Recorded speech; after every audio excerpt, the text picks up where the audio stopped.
So this is Advanced Higher Chemistry, and we're still on inorganic chemistry, so the first half of Unit 1.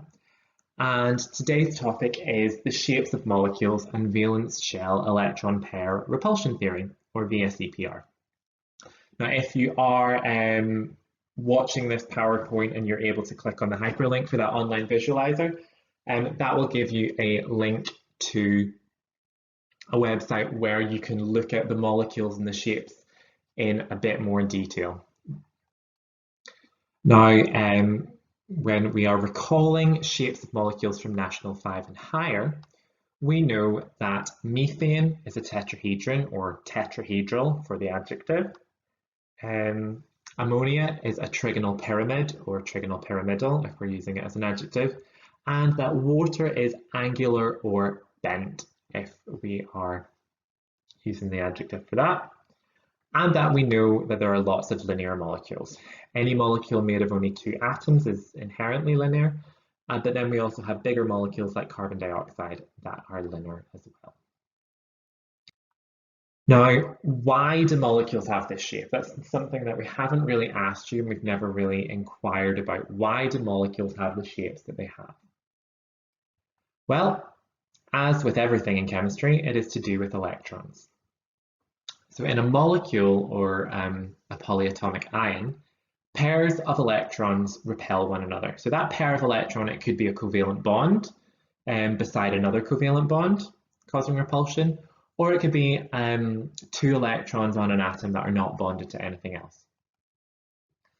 The pairs of electrons that are in a bond repel other electrons less than electrons that are not involved in a bond.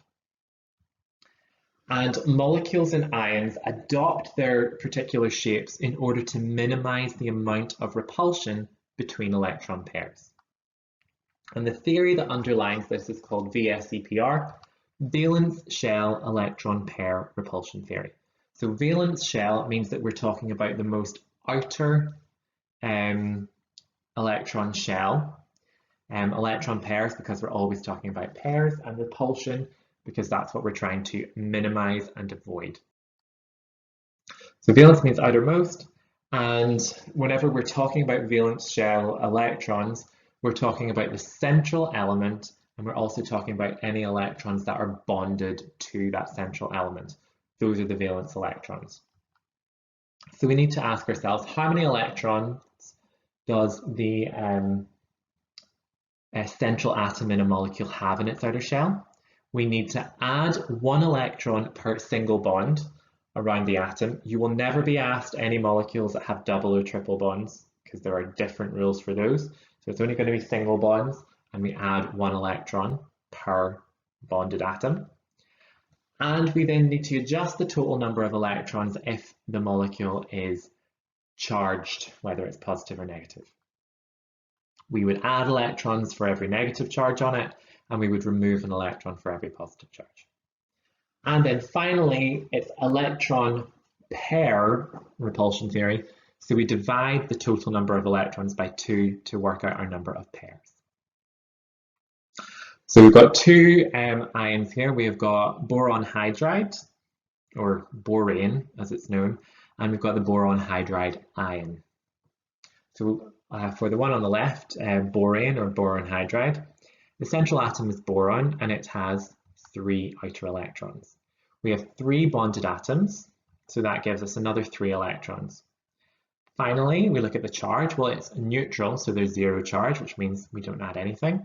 And when we add that together, we get 6 electrons. Divided by 2 means we have 3 pairs. For the borohydride ion, the central atom again, boron with 3. This time, we have 4 atoms around it, which gives us 4 electrons. It is negatively charged, and for every negative charge, we add an electron on, so we're going to add 1 on, which gives us 8 electrons and 4 pairs. Now, if there are 3 pairs of electrons around an atom that are repelling one another, they're going to be able to be further away from one another than if there are 4 pairs around the same atom. So the bonded atoms around boron in BH3 are able to be further away from one another than the bonded atoms in borohydride. And so once you've worked out the number of pairs, you're going to have a starting structure, a parent structure. In an exam, it could refer to the arrangement of the electron pairs. And so that's what we're talking about here.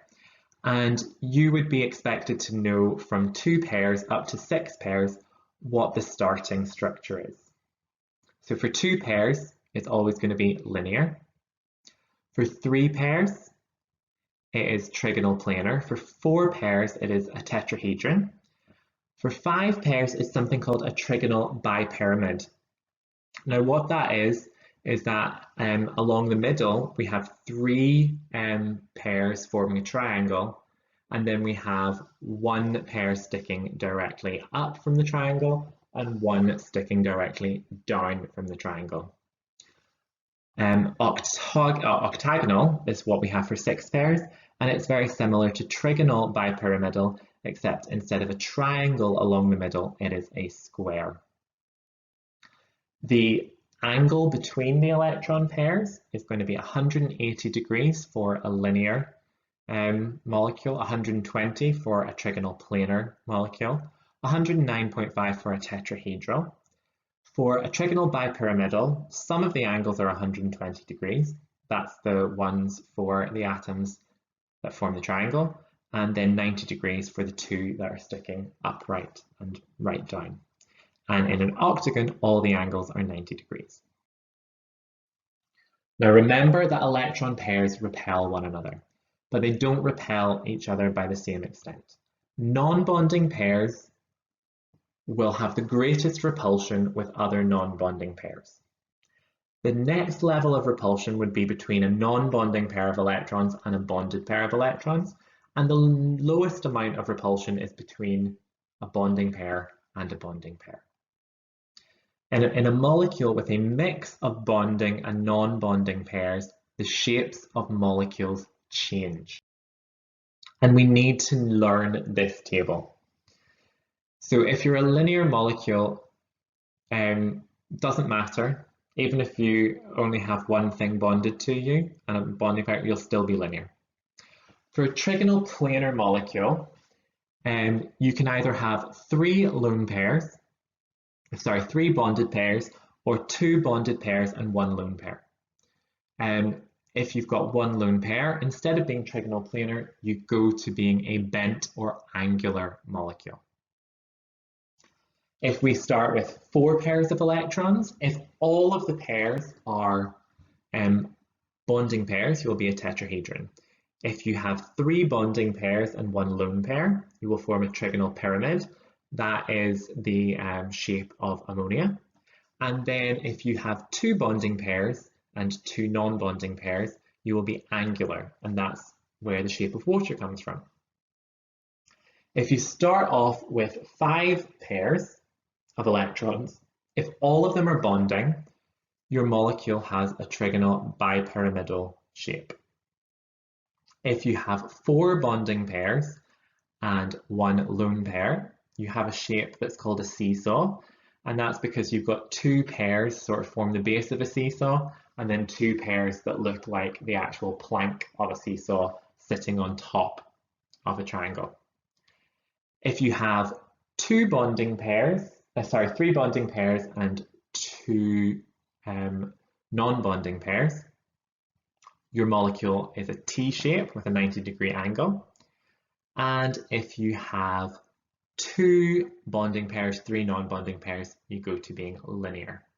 What you'll notice is that the non-bonding pairs, you start introducing those along the triangle part of the trigonal bipyramidal.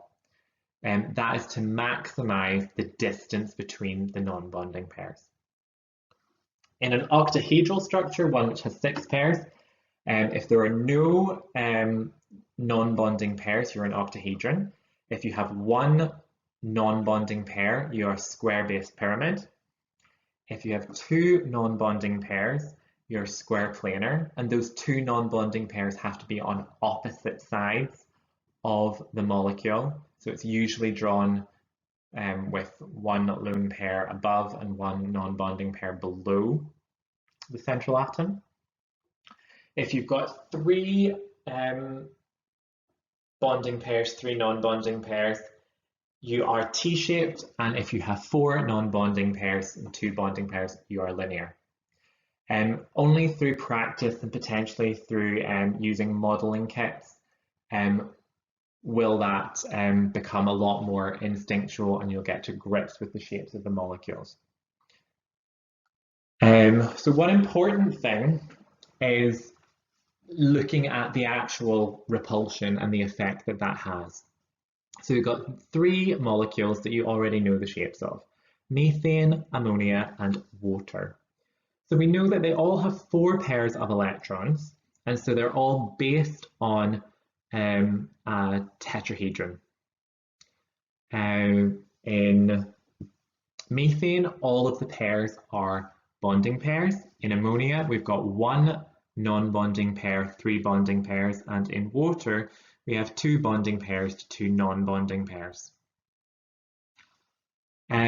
To show that the non-bonding pairs are repelling the other bonding pairs more, if we look at the angle between bonding pairs, we can see that in methane the angle is 109.5. When we introduce one lone pair, those bonding pairs get pushed closer together. That's to give more room for the pair of electrons that's repelling everything more, and that angle reduces to 107.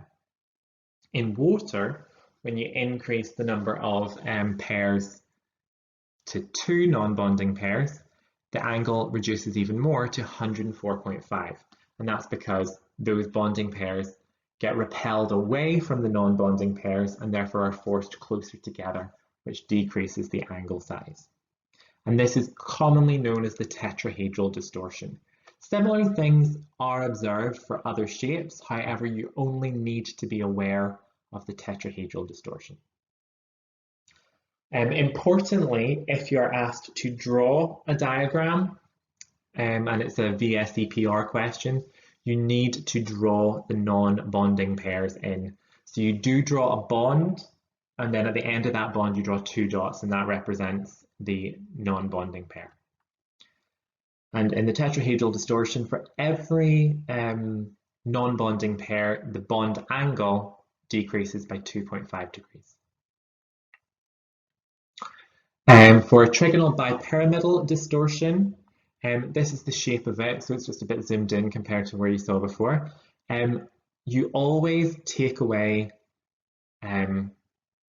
ligands or atoms from around the triangular part in the middle, and that's because that has a bond angle of 120 degrees, which means there's more space allowed for those ligands than there are for the ones sitting above and below. And so because non-bonding pairs need the most space, they go along the middle. So a seesaw shape. So if you kind of tilt your head so that the lone pair is sitting at the top of that diagram, you'll see that it does look a bit like a seesaw. And that's why it's called a seesaw shape, for four atoms, four bonded atoms, one lone pair. If we have two non-bonding pairs, you can see that it is, again, if you tilt your head, it is a T shape. And then if we have three non-bonding pairs, it is linear. And there's something similar, obviously, for an octahedron. Now, the summary of shapes, this is just describing the shapes without the pictures. For two pairs of electrons, it's a linear molecule. For three, it's trigonal planar. If one of those is non-bonding, it becomes angular. For tetrahedral, we know we can have tetrahedral, trigonal, pyramidal, or angular. For five pairs, we can have trigonal, bipyramidal, seesaw, T-shaped, or linear. And with octahedral, we can have octahedral, square-based pyramid, square planar, T-shaped, or linear. You need to have an awareness of those shapes. You need to be able to explain the theory about electrons repelling one another. you need to be able to draw diagrams that represent your molecules in 3 dimensions as well. So it's something that in class and using models, you should probably give yourself a lot of time to practice. So that was valence shell electron pair repulsion theory. The next set of lessons will all be on transition metals, and I'll catch you next time.